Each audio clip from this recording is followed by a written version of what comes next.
Dans cette série documentaire en 6 épisodes, nous allons suivre la mise en place des solutions de l'entreprise Menti dans la commune de Clamart. Nous allons chercher à comprendre le contexte, autant démographique que financier et politique de la ville. Puis nous suivrons, étape par étape, la mise en place et l'utilisation sur le premier exercice de Menti Budget, un logiciel métier d'un tout nouveau genre, centré sur la préparation budgétaire. En parallèle, nous investiguerons le déploiement de Menti Décision, un logiciel de pilotage stratégique destiné aux décideurs de la collectivité.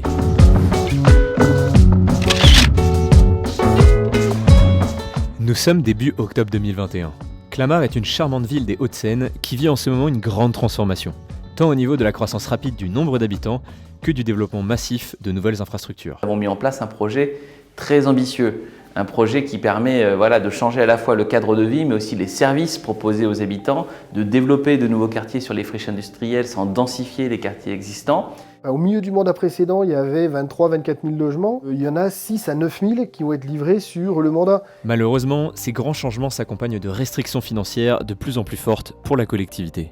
Il faut d'abord se souvenir que les collectivités locales ont été durement ponctionnées et par conséquent, nous avons beaucoup moins de moyens qu'auparavant.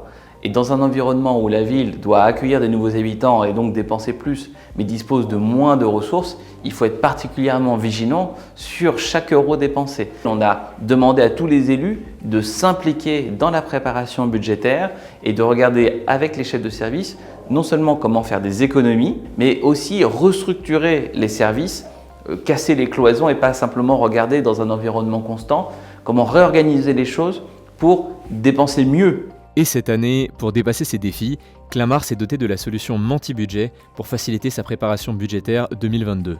La difficulté, c'est ce qu'on demandait aux services, c'était de nous dire ce dont ils avaient besoin pour le budget que l'on arbitrait et de faire le lien avec ce qu'ils avaient dépensé les années précédentes. Et donc il y avait énormément de va-et-vient entre les services et la direction des finances pour récolter ces informations. Puisqu'on compare, quand on fait les arbitrages, je compare ce que les services me demandent, donc le budget N, le budget qu'ils avaient l'année d'avant, mais ce qu'ils ont déjà réalisé cette année et ce qu'ils avaient réalisé également l'année N-2. Donc c'est vrai que mettre tout ça en parallèle, ça demande beaucoup d'énergie et notre outil Cyril en fait n'était pas adapté. On a vécu pendant pas mal d'années sur un modèle de préparation et d'exécution budgétaire qui a fait ses preuves. La question c'est aujourd'hui d'ajuster ce modèle-là pour répondre à des attentes encore une fois qui portent sur une meilleure appropriation de cet exercice par des acteurs qui ne sont pas spécialement spécialistes des outils référencés en matière de gestion financière, etc. Je pense par exemple à Cyril. L'inconvénient de ce dispositif, c'est qu'il est composé de tableaux Excel, de saisies dans un logiciel Cyril, qui est très orienté métier finance en fait, et ça nécessite beaucoup de traitement, de retraitement, de balance, de contrôle.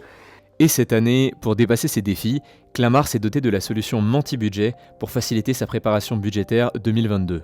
La partie budget, l'idée c'est que si on doit apporter un certain nombre d'améliorations dans nos contraintes de gestion, suivre et piloter plus efficacement sa dépense budgétaire et son budget en général, je crois qu'il faut qu'on soit aussi capable d'apporter des améliorations dans le système. La préparation budgétaire, c'est vraiment une grosse étape dans la vie d'une collectivité. Il y a beaucoup d'acteurs.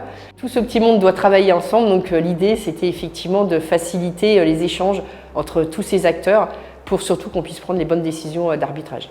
L'avantage de cet outil, c'est de nous donner les outils qui permettront de prendre les bonnes décisions politiques et de réaliser notre programme. Alors on a 6 services qui vont être pilotes dans cette expérimentation.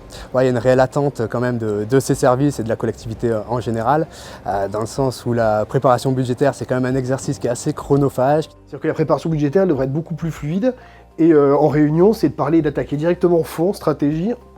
Et moi, il y a un écart de 100 € entre votre balance, votre tableau Excel et qui sont aujourd'hui un peu les écueils et qui sont très chronophages pour les services. Ainsi, Menti Budget va permettre aux gestionnaires de la commune de venir saisir leurs propositions et argumentaires directement sur la plateforme, aidés de visualisation et des chiffres des années précédentes.